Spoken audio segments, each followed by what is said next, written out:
And are we recording? We sure are. Welcome back! We're here. Audio, it was really loud. Sorry for the people with headphones. So we are back in the parking lot. Fellow loiterers. I am Elias. Man to my, I guess, right, technically. Right. Yes, right. Right? You're right. Left, right. Remember you used to do this as a kid? Left, right. I would always do the R. Interesting. Alright, so, man to my right, introduce yourself. Anthony here. Pepper. For everybody else.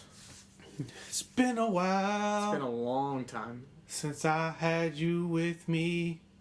The solo video was crappy. Little bars for you guys. Here. Alright, so we're back in the parking lot, episode 7. Is it 7? It is 7. It is 7. Because mine, I counted as 6. Oh, well, yeah, obviously. When I did the video. Yeah. And then this would be 7. 7. Yeah. So we went 5v2 because of the 2 takes of episode 5. And then we jumped into... Oh, yeah, that's right. 6, and then this would be 7. Yeah, I forgot about that. So, again, back at it with the camera. Trying this out again, this bad boy. Hopefully everything goes according to plan and we get this going. So, like I said, I've figured out a way to finagle a couple apps to condense it, re-download it, and then download to my computer, which will then in turn let me edit it on iMovie and add this audio track to it so it doesn't sound shitty. Yeah. Once again, we are a learning process, so.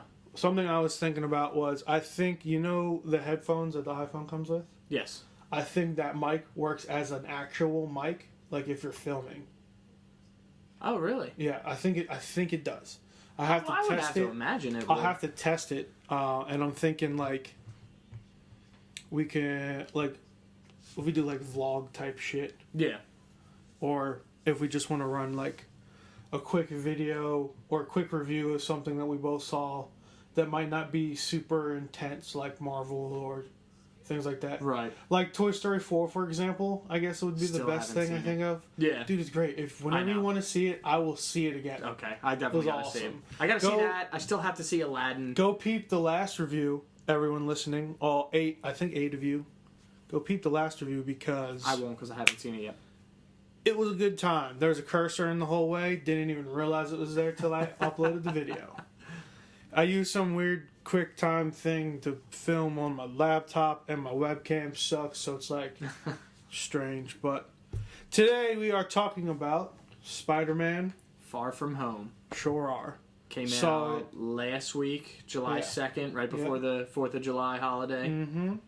And we went opening night. Yeah, we went. Yeah, we went last Tuesday, so July 2nd. Even though I realized when I went earlier to watch Endgame again with the 2 others, I realized they started playing it at like 2 o'clock. That's crazy. Well, I mean, and that's just how it is anymore. Like the early premieres are starting to get earlier and earlier as it goes on. Yeah, so. It is super weird. You know, the more they put it out, the more money they make, and that's what they're going for. Yeah. It's all numbers, baby. All numbers, baby. Okay. So, Far From Home. I guess we'll start it. Try not to do a play-by-play again. Because last time we did so well, and then at the end it was like this scene. Yeah, so I think I'm going to try my best, and I'm imagining that will cut down on time as well. Oh, without a doubt. Because podcasts can go, I mean, once we get into it, we'll probably go for like an hour, and we can go for more than that, but if we could do like a 45, 55-minute episode, that would be cool. Yeah. So let's try our best to refrain from the play-by-play. Yes. Let's start with initial thoughts, and then we'll get into scenes we liked and things like that. I think that's a good skeleton of what we can do. Yeah. So, Sir Pep, hit it off. So, seeing it, I've actually seen it twice. I saw it on Tuesday, and then I saw it on Saturday. Compared to the first Spider-Man, I liked it a little more than Homecoming. I could agree with you in that sentiment. It was. I thought it was good. I didn't think it was great. There were some things I liked. There were some things I didn't like, but I really liked Mysterio. I think Jake Gyllenhaal did a fantastic job. Good job. I really liked the way they played, like, Peter battling through the hero, the kid, the events of Endgame. Right. They really did well with that. It was the journey from beginning to end was, in my opinion, kind of a little long, but I still liked where it ended up. Like the duration of the movie itself was long? Yeah, like I thought, like or like the way the story built. I liked the build, but I thought the beginning kind of took a little bit. Okay. Because, like I said, at one point during the movie, like I was telling you guys, I thought it was over because I felt like the movie was so long at that point. Speaking of spoilers, major spoilers, you should go watch it. If not, see it again or whenever. Just don't watch this. Or if you do watch it, sorry. Yeah. Again, if you're listening to any type of podcast doing a review, you should probably, and haven't seen it, it's on you if you haven't. Right. So. But continue. But what did I say? What did I leave off on? You're talking about duration. And the way the story built. Because I felt like the beginning kind of was dragging a little bit, okay. And then by the time it got to the point where, Mysterio, like you see what he's doing and everything, and then he gets shot. Yeah. Air quotes for anybody who's not watching the video and just listening. We do have audio listeners. Yeah. I thought that was it, and if that was the end, I said it. I was like, I would have immediately hated it. Immediately said, I'd be fucking pissed. Yeah, and I'm like, if that's how it ended, I would have been sick. I was like, just give it time. Yeah. Just give it time, man. But all in all, I do think it was a great, and something else I didn't think of until I was actually like when I saw it. Mm-hmm. I thought it was a great movie after Endgame. Like everybody, I was saying that too. Everybody dealing with everything. People were like asking me, like, how does it stack up against Endgame? I'm like, well, it doesn't. But the biggest thing is the way I put it was kind of like when you're eating wings or something and you take a bite of celery. It like kind of cleanses the palate. Yeah, and that's something else. Like you can't really compare a Solo to an Avengers movie. Right. That's like apples and oranges. Yeah. So you knew going into it like it's not going to be as great as Endgame. Yeah. So the expectation, the bar's kind of set a little lower, but it's still like I thought the way that everything, like the way they talked about everything, the way they tied everything in, I thought they did very well in that aspect. Right. And I really thought that the movie after Endgame, being obviously Far From Home, I thought was really good. I thought they did a good job with that. But all in all, if I'm comparing it to other solos, I think it was slightly better than Captain Marvel. Okay. Actually, no. After seeing it again, it was a little better. I liked it a little more than Captain Marvel. Okay, not so slightly, but here's my question to you then. higher. As far as solo movies are concerned, we're talking Thor, we're talking Iron Man, we're talking, I guess both Spider-Mans. We're talking Captain Marvel, just singular. Heavy character based on one or two characters because Hulk can't be in a movie by himself. Right. How does it rank as far as that's concerned? Like if you're going to say, let's say Captain America MCU strictly. Yeah. Okay. Not like the not Sony Deadpool stuff or Deadpool or yeah, things yeah. like that. We're going to stick to one universe. How do you think? I wouldn't put it in my top 10. Okay. Yeah. If you were to rat off a top 5, what would it be? Top 5, who? Okay, what about top 1 and then your last one being 10? And where like Spider-Man would fall in between that? I would say my top 1 is Iron Man 1. Okay. Absolutely loved it, and I'm a big Iron Man fan. Like he was my favorite character growing up and everything like that. So Iron Man 1 definitely sealed it for me. Like that's my number 1 no matter what. And I'm not saying it because he started everything, but still, it's like I saw in 2008. How old was I? That was 11 years ago. Yeah, right? So we're in 2019. Yeah. So 11, and you're 26 now. Yeah. So 15. 15. Yep. So 15. Like I remember going to see it with my dad, and it was just like it was so cool because again it was like one of those things where it was like, obviously the hero movie was done before, but it wasn't like that. But not getting into that. I'm not getting into that. So, Iron Man number 1. Iron Man's top dog. What's Iron Man's number 1. You're my saying 10. least. What's your least favorite? My least favorite MCU solo movie, Iron Man 3. Okay. Absolutely. So now, where would Spider-Man Just Far From Home? Where would that fall? You think more towards the middle, a little bit more towards the top, a little bit more towards the bottom? I'd say more towards.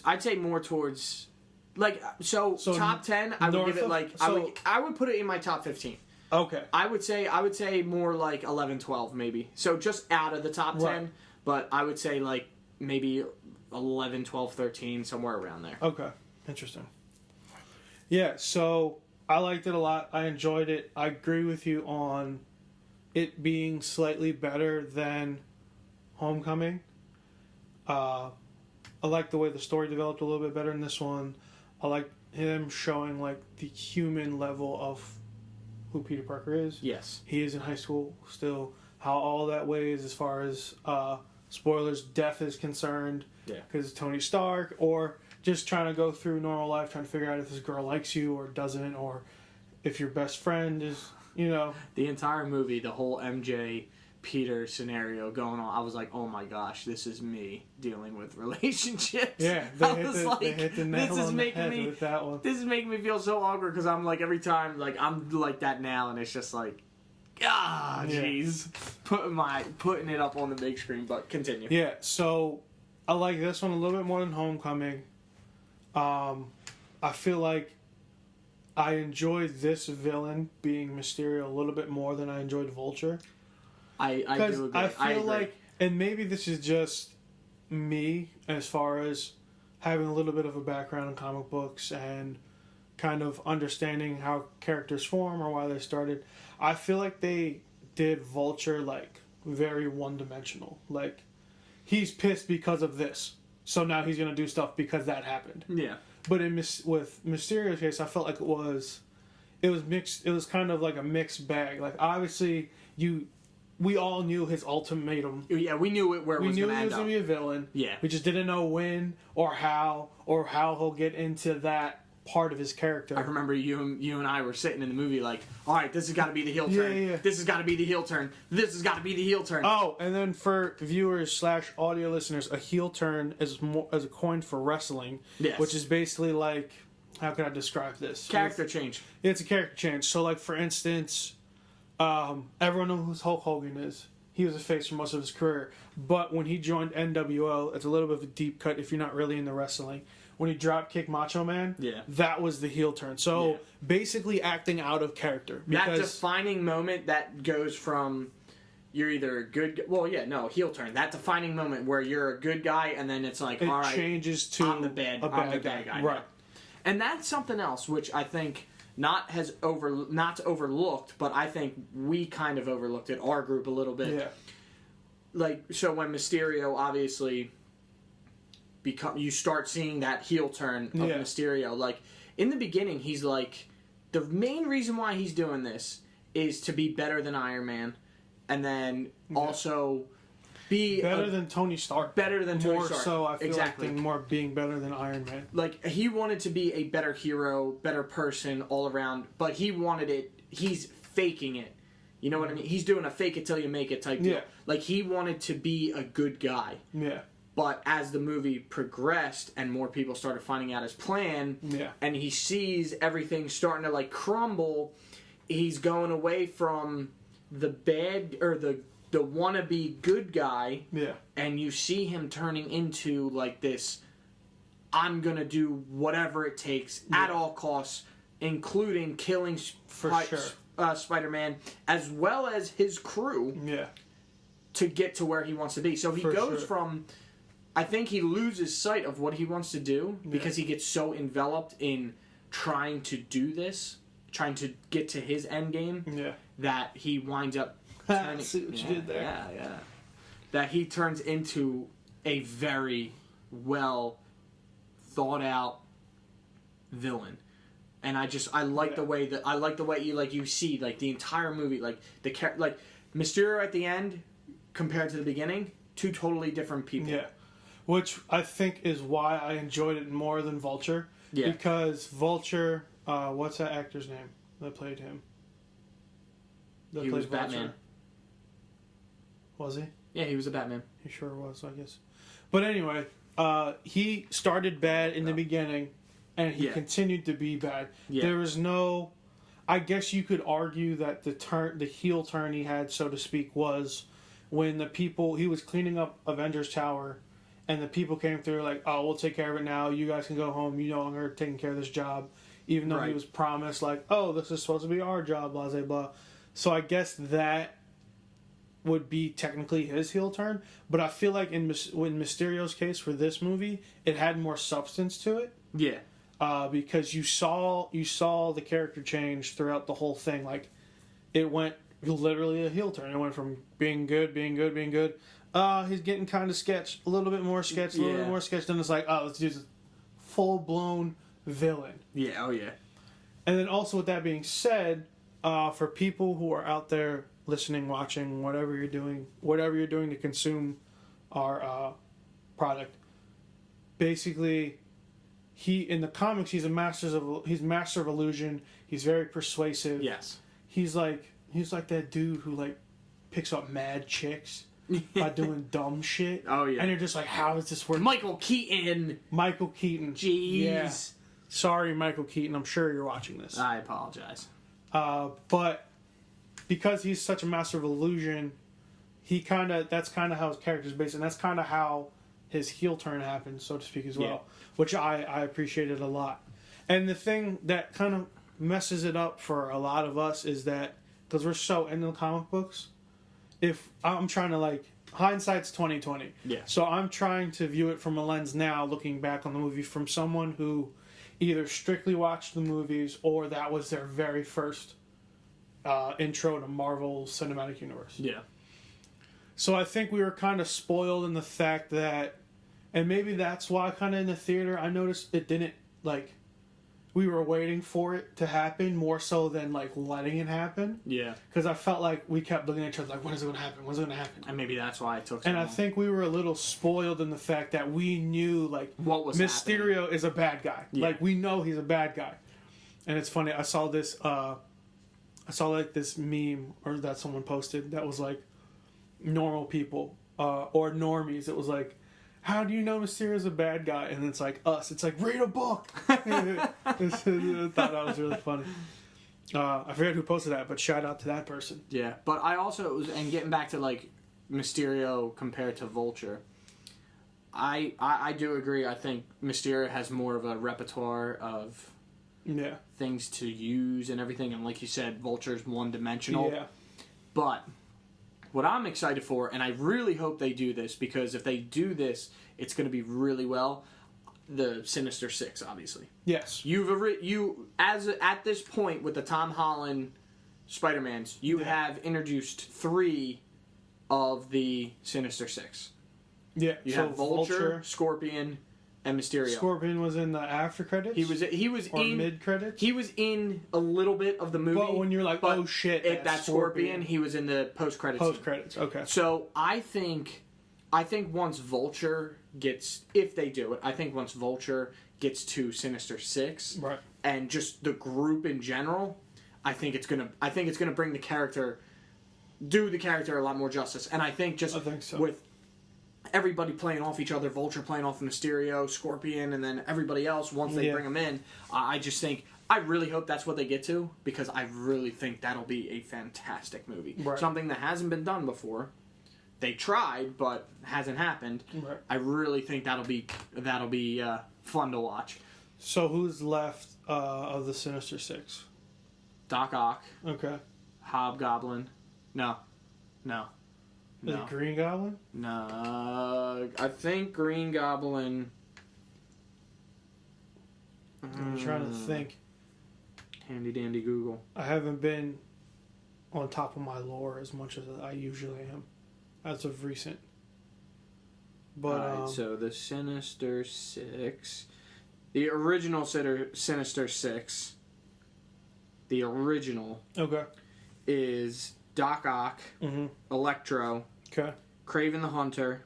Oh, Okay. Which we're not. It's not going to happen because now Sony's doing a solo movie for that too, or they want to. Which I'm not. That solo movie for what? Kraven the Hunter.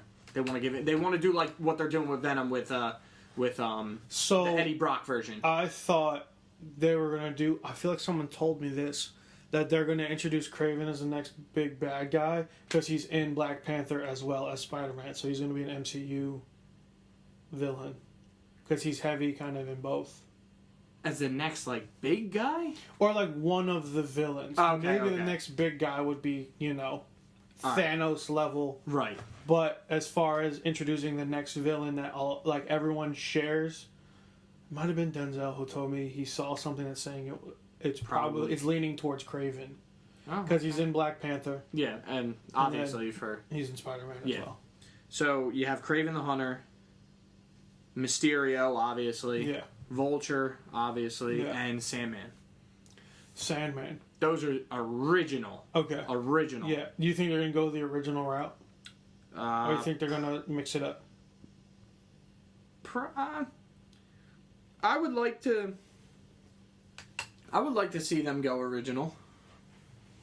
I would agree with that. I think. Yeah, I can't. I really hope that they bring Doc Ock into it soon. And I know we've seen it before, but I just. Yeah. He's one of them villains that you gotta love. Yeah. Well. As weird as that sounds. So I gotta imagine when they start introducing. What did Denzel say was next? Movie wise. Yeah. So they haven't. Inhumans? They're not doing Inhumans anymore. It would be Eternals, but they haven't really confirmed it. I actually did just read something. San Diego Comic-Con this year, they're releasing the timeline for Phase 4. Oh, cool. So coming up. So in August, I think. I think it's in August or September, whenever. Something that's like that. when they're gonna. That's when they're gonna announce the Phase 4 lineup. Okay. Which will be.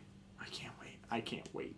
No, yeah, it's exciting. I want to see because they X'd out Inhumans, right?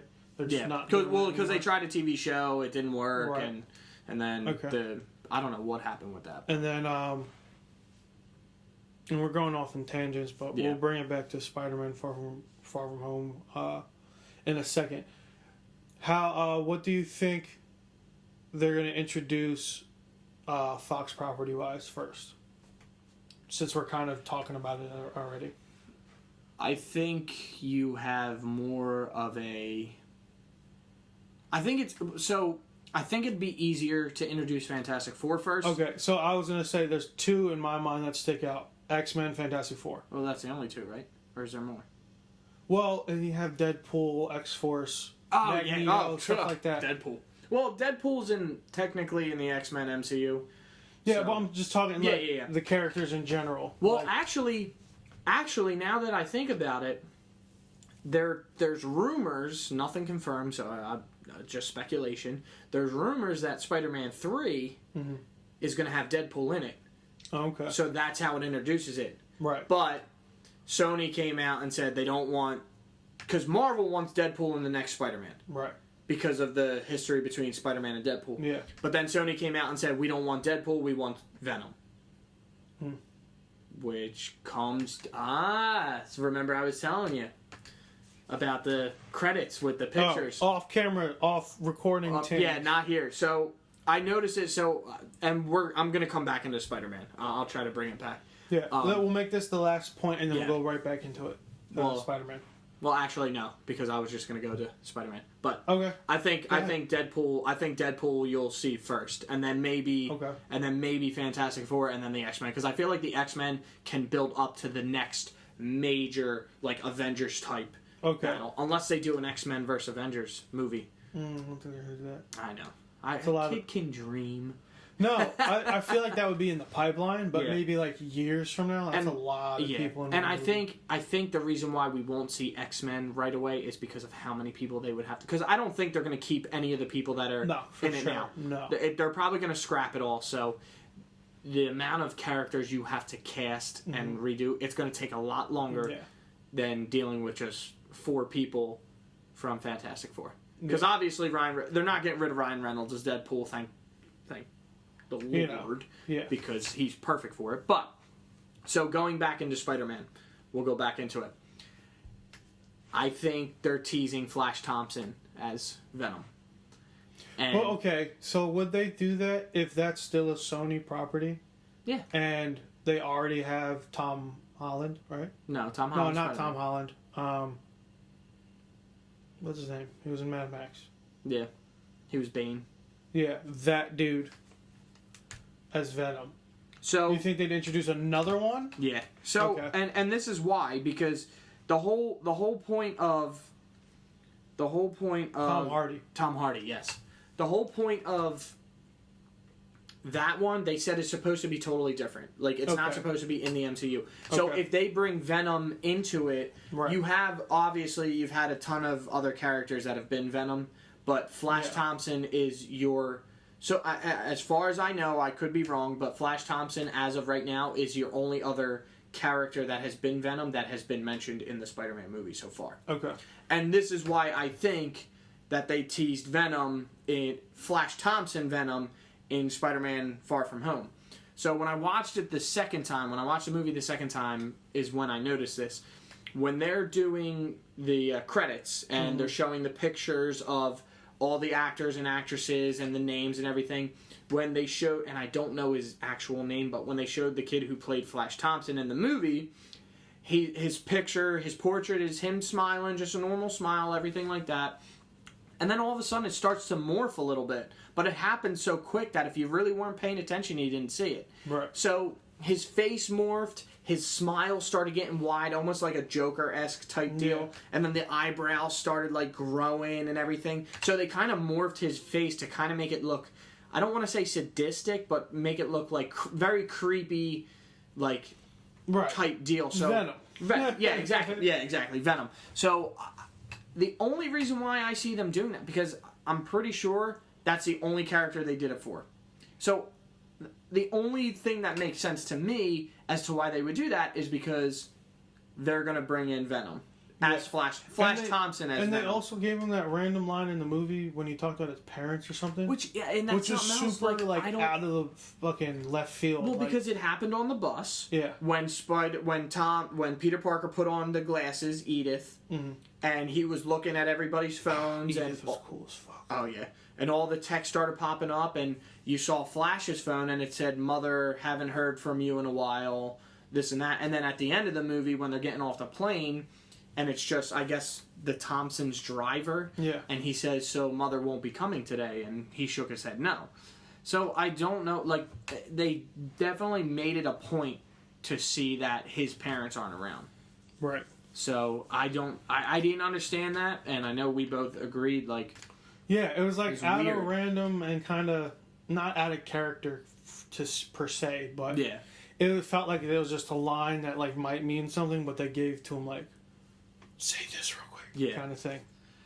So I think Venom's getting teased, which would be awesome. Yeah. But then you have to bring that into it, so that would be kind of cool as well. Speaking of possible teasers, the point we were talking about before camera, Hydro Man, Yeah, oh yeah. like actual, not elemental Yeah, Hydro Man was thing, but Hydro Man actual was Hydro mentioned Man. Yeah, it was like by Flash Thompson. yeah, he said something. He was like, "Oh, this guy that can manipulate water in Mexico or something like that." Yeah. So that was interesting. So I guess now we could go into things that stuck out that we liked or maybe didn't like, or kind of one scene in particular that like really was like, holy crap, kind of thing. So I'll hit it off. The dream sequence was arguably my favorite sequence in probably the whole movie. I agree. To me, that's where the movie started getting good. Yeah, that was like, okay, Mysterio, definitely a bad guy. That was the first fight between Spider-Man and Mysterio. Mm-hmm. And then just the way how flawless and kind of fluid it was really good. And like we kind of mentioned earlier, the fact that he's like a master of illusions. Yeah. So that's his attack. Okay, so then previous to that, what they used as his illusions was the drones, right? They already talked about that before. Yeah, so he used a small number of drones. Yeah. That's how his projections and his illusions were going. And then once he got, obviously, Peter and then they referenced that before, right? They didn't find out about the... Well, yeah, obviously, because that thing MJ found and stuff like that. Yeah. So he didn't get the full-fledged force of the drones until Peter gave him control of Edith, which is the glasses that Tony Stark left Peter Parker, which gave him pretty much all control to the defense system and all of his ins and outs of Stark Industries. He almost shot the bus he was in with a missile. So yeah, the dream sequence. It would be a dream, arguably, I guess. Yeah, for the most part. Okay, so that sequence, if you've seen the movie, you know exactly what we're talking about. That sequence to me was like so good, and to the point when like, for a second, I feel like we both got fooled when within that sequence he got shot by Nick Fury. Yes, and we're both like, I was like, wait, what? And then you're like, oh, dude, if he died right now, I'd be so pissed. And I'm like, there's no way. Wait a second. And then they jump back into another thing. So that was super awesome. Yeah, because that's where I thought, because that's, like I said from the beginning, like I thought it kind of dragged on a little bit. Like Nick Fury shoots Mysterio in this dream sequence. And then I'm like, I swear, if this is the end of this movie, I'm going to immediately hate it. But then all of a sudden, Nick Fury starts talking to him. And then he's like, you're so gullible. And then boom, right back into it. Yeah.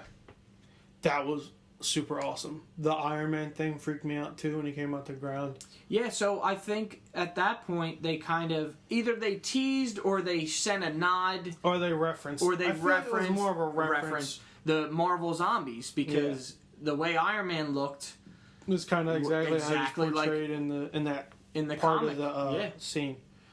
Speaking of, we kind of touched on this. I gotta go to a shop soon and look into. Because I think they did a new Marvel Zombies event within the comics, so I got to check that out again. Okay. I'm not sure if it's a standalone like miniseries or if it's like brushed across a lot of the books that are coming out. So that was my favorite part. That was my favorite sequence, arguably, throughout the whole movie. And I would say close second was the conversation Happy had with Peter in the jet. Like when he was making the suit and shit. Like the part where he's like, I love Led Zeppelin. Yeah, oh my gosh. Yeah, I love Led Zeppelin. It's not Led Zeppelin, it was AC/DC. Yeah, I think that had to be the joke though, right? Well, I don't know if it was a joke. I think it was. It had to be like a little joke. Because he's like way younger. He's kind of out of touch and he only knows But maybe that's what it's showing. Like, like they know what it is, but they don't know what it is type deal. So maybe it was a joke for everybody that was watching, but in the movies, like, oh, I love it, Led Zeppelin, but it's him thinking it's Led Zeppelin, but he knows the song, but he just didn't know who sang it. That was super cool. The suit, when he was making the suit, was super awesome, too. It was Tony Stark. Yeah, man. Like, same, the way he was working, frame like, for frame, right? Like, picking all the holograms up, moving them around, like, no, let's take this one, put it on my hand, and then move it over here, like... That's exactly how it was. And Happy was like thrown back too, which I thought was a cool little thing to happen. So that I would say that would probably be my favorite, like big event, so to speak, within the movie. What about you? So obviously, like I said, like once that dream sequence scene happened, that's to me. When the movie started getting really good, like that's when I got really into it. Dude. It was and like a switch. I don't mean to cut you off, but when he got hit by that train, thought he was dead. 100%. So did I.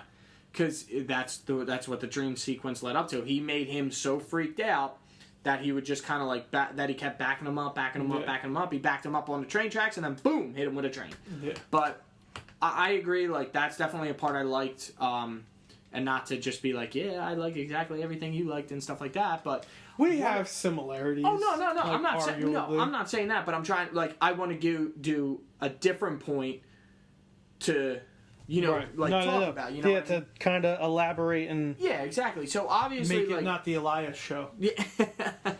So that definitely was probably one of my top scenes. One of the top things I liked about the movie. Right. Another thing I really liked about the movie. Two things. And I touched on this earlier, was Mysterio's turn. Mm-hmm. Like from the start of the movie where he's a good guy to the end where he's a villain. Like I love the build up to it was great for sure. It definitely you see like his eyes starting to get wide every time he starts explaining everything. You see he's starting to get more temperamental and he starts yelling and you see the snap, the kind of like the break almost in that character. Yeah. So I really like that, and I thought they did a really good job with that. Another thing I liked about it, it sucked, but I liked about the movie, they really touched on how Spider-Man is still a kid. Mm. And like how he was dealing with Iron Man dying, Tony dying, obviously the same person, but all that, the events of Endgame. To that point, though, just to segue off for like a quick second,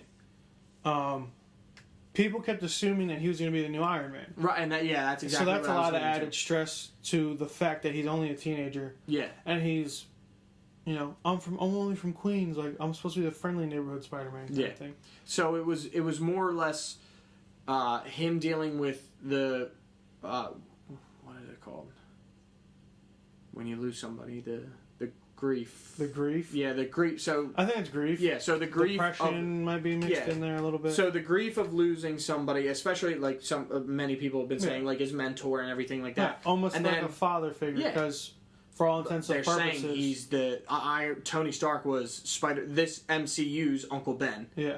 So definitely that, and then also getting to the fact that our reporters are asking him, are you the new head Avenger? Are you this and that? And it's like you said, like, whoa, I'm just a kid from Queens. Like, and you see all the stress and you see everything building up, and it's just like he had a conversation before he knew Mysterio was a bad guy. Yeah. He's having a conversation with Quentin Beck, which is his name in the movie, his false name.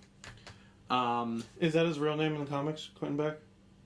Or is that like an alias he used? It might have been an alias. I'm sorry. My mind is all over the place. But continue. But he told Mysterio, he's like, look, I just want to ask a girl out. I just want to have a high school, because they were on a field trip in Europe, and that's where the whole movie takes place, is all over Europe.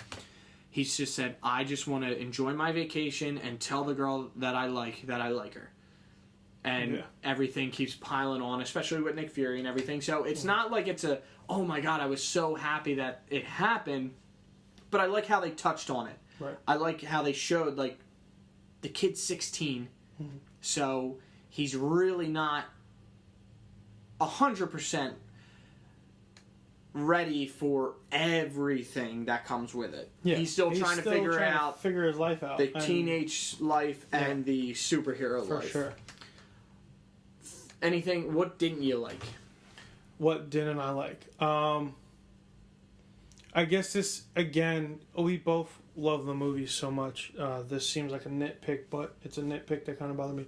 I felt like the relationship between Happy and Aunt May was a little forced. Like, obviously we found out she didn't feel the same way Happy did, but I felt like they set up certain scenarios that seemed a little like, come on, dude. Like, we got a movie to get to kind of thing. Not we don't this little side things he's going through. That kind of bothered me. The fact that, and maybe this was by design, I feel like it was, but I felt like throughout the whole movie, like, for the most part, Nick Fury is very serious. Like, regardless of what movie he's in, Captain Marvel, Avengers, Captain America, Iron Man, whatever, it was a very serious tone with him. Yeah. I felt like, and then, like I said, I felt like this is by design, but I felt like he didn't care as much in this one. Like, he cared just enough, but he kind of was still, like, kind of over it. I can see that. Thing. But then again, it might be by design that he. Well, because it was Talos. Yeah. So, which is why I was like, I knew we were going to get there, but that's why I said it was like, it seemed like it was by design. Right. Honestly, for me, and it's really, again, just nitpicking. And then, I don't mean to cut you off, and maybe this is what you were about to say, but I'm not sure. What was the kid's name that liked MJ? Brad. That relationship, I felt, was just unneeded. It just, and honestly, because we were watching a video before we did this, like the kid was talking about it. Yeah. It was, I think the whole point of that was, one, he was her boyfriend in the comics. Yeah. So it was a nod. Yeah. And two, another obstacle. Everything that Peter's dealing with in this movie, Yeah. then he's got to deal with that. I feel like it's one of those things, is like Marvel doesn't do anything just cause. Yeah. Like everything has a purpose for the most part. Oh, yeah, without a doubt. But yeah, that was pretty much it. But continue with what you were saying. So, and again, I'm nitpicking as well. I don't like how they called it the blip. The blip. Like all the event, like the dusting from Endgame, right? Or Infinity War. Because they use that verbiage in Endgame, right? Not the blip. Or no, the dusting. They called it the dusting. Yeah. Yeah. That kind of seemed a little like, come on, guys, stay on brand. Yeah. Like I just like when they were talking about it. And sorry, this reminded me. The blip reminded me of the Peter tingle. Well, that's what I was getting at. That was my second thing. Freaking Peter. Like I get what you're doing. You're trying to make it funny, but it's spider sense or Spidey sense. That's what Peter it is. tingle. The Peter tingle. Use your Peter tingle, and it's just like what You're trying to make it. It sounds sexual. I get it. And it's just weird. I get why they did it. They're trying to be They funny. know their audience. Yeah. And there's a lot of us, but there's also a lot of kids that buying the toys and the shirts. Well, yeah, but you know what? Not for nothing. In that next movie, it better because Peter didn't like when anybody called it the Peter tingle. Yeah. It better be called Spidey sense. If he's like, you know what we should call it? Spidey sense. And everyone's like, not bad. But then maybe like, oh, MJ, and maybe like MJ bothers him about it every now and then. Like, or maybe we're using. I guarantee the way they have MJ in the MCU, she's gonna say, "Why don't you just call it Spidey sense?" That would be cool. Because you know how she's like, "Oh, I figured out you were Spider-Man. Oh, I figured this out. Oh, it was I was all like me." 65% sure that you were Spider-Man. So I guarantee, like, that's how they make it the Spidey sense.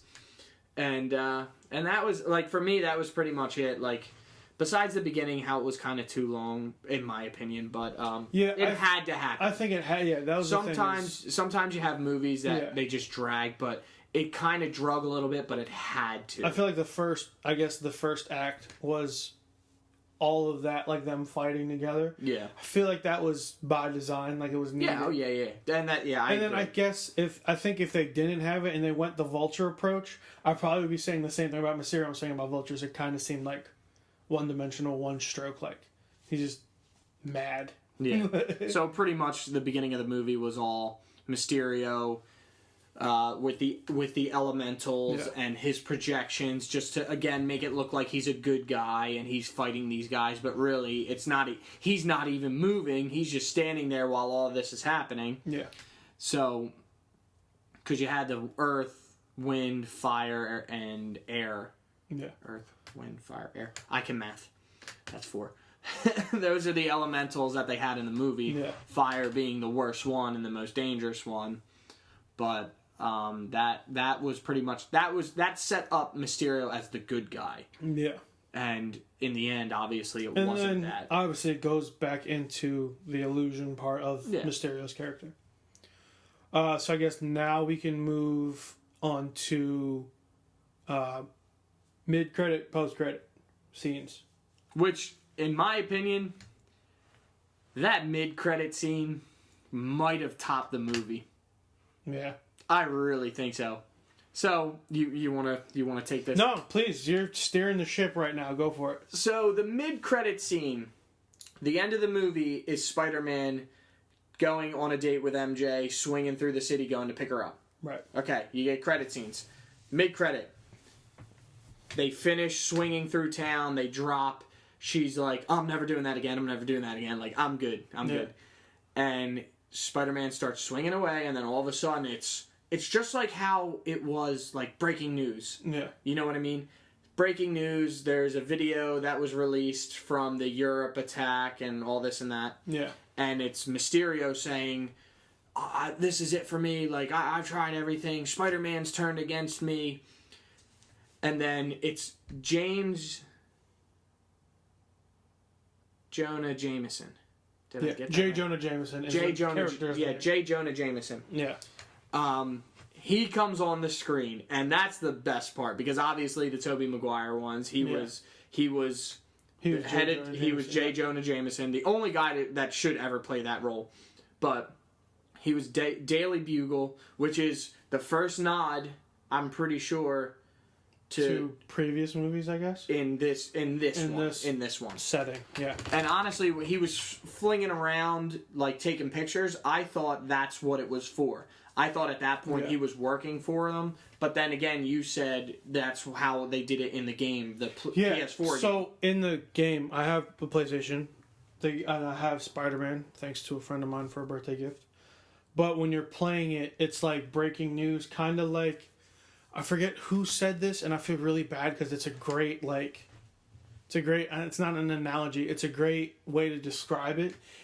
In this time and era, there really isn't people reading newspapers. Right. So it's more of like a TMZ kind of vibe. Like random videos will pop out, and they're mostly based on online, and there's video and all this, that, and the third. Well, even, and not to jump in, but even when J. Jonah Jameson popped on the screen while Spider-Man's watching all this, it pretty much... So Mysterio made it out that Spider-Man was the bad guy. Yeah. He basically edited like phrases and things that the drones recorded and kind of spliced them together to make it seem like he said Spider-Man was a bad guy. Yeah, and he said execute them all, which he meant for the drones to like stop doing what they're doing. Yeah. But so he does that, makes Spider-Man seem like he's saying all that, and then he reveals Spider-Man's secret identity. Spider-Man is Peter Parker. But it was like breaking up. Spider-Man's Pete, and then it breaks up, and Spider-Man's Pete breaking up, and it's like Peter Parker. But even getting to the TMZ thing, like he was, Jameson was just talking like on a microphone at a desk, like almost like he was in a booth. Yeah, not like he was just. He's there. It seemed like he was on a studio. Yeah, so that's where they might get it for the Daily Bugle, but that was definitely and then the end of the scene was just like, oh my, like Peter Parker going like grabbing his head like, oh my gosh, and then it's just like that's the end of it. Yeah. So I definitely thought that was really cool because they hid him being in the movie, J. Jonah Jameson. Yeah. And they usually never do that. Like, they do sometimes, but usually people find out. There wasn't even a rumor he was going to be in this movie. So that, to not even have a rumor is what was kind of, like, surprised me. I think because they're rounding out, Phase 4, right? Yeah, no, Phase 3. Okay, this was the last movie of Phase 3. Okay, so since it was rounding out Phase 3, everyone was kind of on, like, heightened non-spoiler shit. Like, I'm sure it was written in a contract or something like... Yeah, probably. Like, of anything that we do, don't spoil anything in this specific one because it's ending phase, leading to the next one. But what I was going to add to was when Mysterio was kind of on his last leg, arguably not dead, but he's like... I don't think he's dead. He's like, what, you think I don't have contingency plans? Yeah. And I was just like, oh shit. And then it kind of moved into the video in Times Square, I guess. Yeah. So that was super cool. So that was one of the things. Like he gets shot by one of the drones, and then he does, because it's all theatrical too. Like you said, like Mysterio is the man of illusion and this and that. So even his death, he made it very on stage presence. You know what I mean? Like he dramatized. I need an Oscar, please. Yeah. So. And then which I'm glad we started talking about this because I want to get this in here. Spider-Man gets the glasses back from Mysterio because he gives Mysterio the glasses, which is what which starts everything. Yeah, with the drones. Yeah, with the drones and all power that. Of everything. And stuff. So Mysterio gets shot. He's laying on the ground, and this is where the clip comes from that makes it turn on Spider-Man pretty much. He's like. Peter Parker's looking at Mysterio's dead body, and he's like, is this an illusion? And Edith says, all illusions are done or gone or something like that. He doesn't ask if he's dead. He asks if all the illusions are gone. So it's kind of like that wordplay. I feel as though they did it that way because it keeps the door open that he's still alive. Again, by design. Like, Yes, I don't exactly. think Marvel is going to do anything that can be interpreted as such. Like, Yeah, because you can't have like if they plan on going Sinister Six route, you can't have Sinister Six without Mysterio. Right. This is the first time we've ever seen him in a movie, and I thought it was done tremendously. But do you want to get to the second one, the post? The post, as far as, you want to talk about the mid credit, like your opinion, what you thought of it? I thought it was cool, and I mentioned this to you, and we kind of touched on it for a quick second. That was the route they went in. One, the books, and also the video game. They went a similar route as far as him being revealed as such. I think in the video game, as far as I've gotten into it, and again, I haven't played it all the way through, but I think as of right now, no one knows it's him, or maybe a couple people do or whatever. Well, I'm pretty sure the first time, in the comic books, the first time everybody finds out Peter Parker is Spider-Man is Civil War. Okay. Because Civil War in the comics... He announces it, right? Himself. Yeah, he just says, I am Peter Parker. Yeah, because in the comic books, the way Civil War was, it wasn't the Accords and all this and that. Obviously, the movie's different. Movie magic. The comic books... biz like showbiz. Yeah, the comic books, the premise was... like, something traumatic happened, so they were like, you have to reveal your identity. And half of it was no, half of it was yes. But then Peter was always fighting in between, and then he reveals his identity, but then goes back to Captain America's side. So throughout throughout that storyline, he's always back and forth. But I'm pretty sure that's when he first reveals his identity is in Civil War. Okay. But then now everybody knows now. Yeah. So it's kind of like, oh God, what happens? Yeah.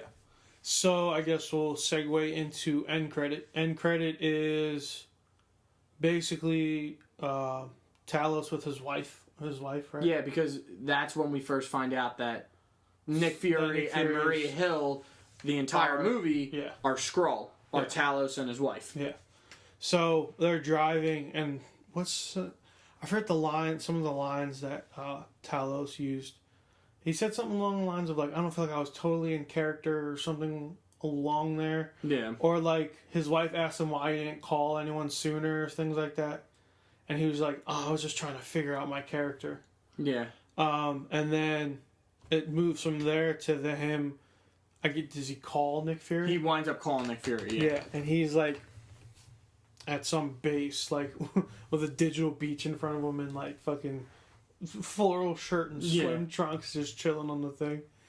And then it kind of pans as he's walking, and it shows more Skrull, right? Well, because he's not on a base. He's they're in space. Yeah. So I was thinking, and I think in the video we watched previous, he might have mentioned it.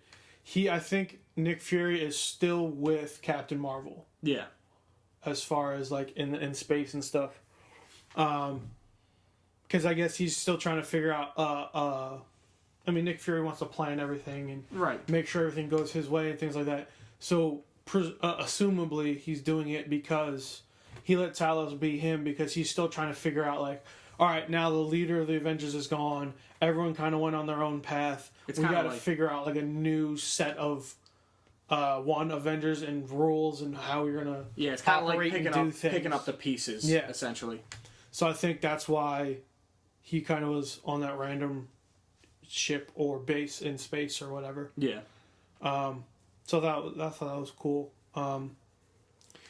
Initially, when I saw them, I felt like the end credit at least seemed out of place. But now it kind of... like I said, Nike doesn't do anything without purpose. Yeah. So now I guess it kind of sets up, was Nick Fury... that we saw in the movies, was he a Skrull the entire time from 1990, whatever, that Captain Marvel happened, leading all through those events, and then now? Because there was points when, I feel like throughout the whole movies, when it was just like, it didn't seem characteristic of Nick Fury to do that. Right, because it didn't seem characteristic of him to do this. Him and Maria Hill, the entire time, just seemed off. They weren't their normal selves. Especially in Far From Home, but I feel like even so, you saw glimpses of that in previous movies as well. And seeing, this is the first time we see a major character being a Skrull. Yeah. As in Nick Fury and Maria Hill. That's the first time we see Skrull impersonate them, besides just randos that are scattered throughout the movie. So, I also saw, because of this, I also saw a rumor, or like a theory, that Iron Man was a Skrull. The one that died. The one that died. His fingers? That snapped his fingers. Interesting. I don't feel like they would go that route, but if they did, it would be very interesting. Yeah, it would be interesting on how they like reveal that is actually what happened. Because it was somebody that I worked with brought it up to me. The Skrull were in Endgame. The Skrull came out of one of the portals that Doctor Strange came. Yeah, up. you know what? I saw it the third time, and I I said if I ever go back, I'm gonna look for it. I didn't look for it. Yeah, I was so caught up in the moment again. But the Skrull were there, so it's not far fetched. Yeah, it's not completely out of the realm that he could have been a Skrull not the entire time, but he could have been a Skrull in that moment. You know what I mean? Yeah, it'd be very, very interesting. If that's the route they're going, I think it would be interesting to see how they reveal that. Yeah, but I also want to see all right, yeah, right now they're good guys, but I want to see the Skrull. I want to see the Skrull that are in the comics. I want to see the bad Skrull. Right. Because then we get Secret Wars, Secret Invasion, it's going to be I think that's personally, I think that's your next big build up. Mm-hmm. But wherever they decide to go is where they decide to go. So I mean, we're going to be buying tickets regardless. Oh, yeah, without a doubt. Wherever they go, they're going to take us. Yeah. So I guess we wrap it up now? Yeah. We're at a nice run time of about 57 minutes. Yeah, I think that was pretty good. I think we did a good job of not doing play-by-play. Yeah. That time was good. We got to, like I said, like we kind of mentioned before, we're still trying to figure exactly. It's a work in progress. Yeah, we're trying to figure out exactly how to do everything. Yeah. So I guess now it's time for the plugging. My name is Eli. This is Pep. You can find me on Instagram, Twitter, at EKARAM as in Mary 32. Gentleman to my right, you want to plug away? Plug away. Pepper here. Pretty much all of social media is Pepper31. Yeah. And that's it. The YouTube channel. Oh, yeah, my YouTube. I always forget about the YouTube channel. I don't know why, dude. I'm putting you on right now. I know. And my YouTube channel, Pep's Poké Reveals. Also have that Instagram, Pep's Poké Reveals. All social media for Pep's Poké Reveals is Pep's Poké Reveals. Yeah. So I have a YouTube channel. I'm at 177 subscribers. Oh, nice. I'm kind of sitting there right now, so I'm kind of struggling to get a little farther. But I'm actually making a new video later on, and then I'm gonna have it come out tomorrow. I'm gonna post it tomorrow. So another work in progress. We're getting there. So cool, just like man. everything is working out. Oh, side note, we are going to New York City Comic Con in October. Oh, I cannot wait. Really excited. Cannot wait. Unfortunately, you couldn't get Saturday. You haven't gotten an email about anything, have you? No. I think what I'm going to do is I'm going to resell my Saturday ticket off the website that they recommend. Yeah. Or at least get my money back for it. And then, if anything, we go to the city and go to Midtown Comics and all the other cool comic shops around there, because especially since New York Comic Con's gonna be there, a lot of them are gonna be doing sales or events or signings or things like that at offshoot locations. Yeah, it's gonna be a lot of fun. Yeah, we're excited. I'm excited. I am excited. Oh yeah, without a doubt. So with that being said, thank you for joining us in the parking lot. Our fellow loiterers, we appreciate you stopping by. All you loiterers out there, thank you for watching, staying tuned. Like we said, I don't keep reiterating it because I feel like it's kind of annoying and it just keeps dragging on, but it's a work in progress. We're working on consistency. I feel like when we do get together, we have to knock out maybe a couple things over a span of a couple days that we know we can do it, and then slowly release them over and then create the new content and, rinse, recycle, and repeat. But with that being said, hopefully this video works. What do you think? You think the video's going to work? I'm positive. Okay, yes. cool. Awesome. I'll see you guys. Let me point to the camera. You guys later. Peace. See ya. And stop.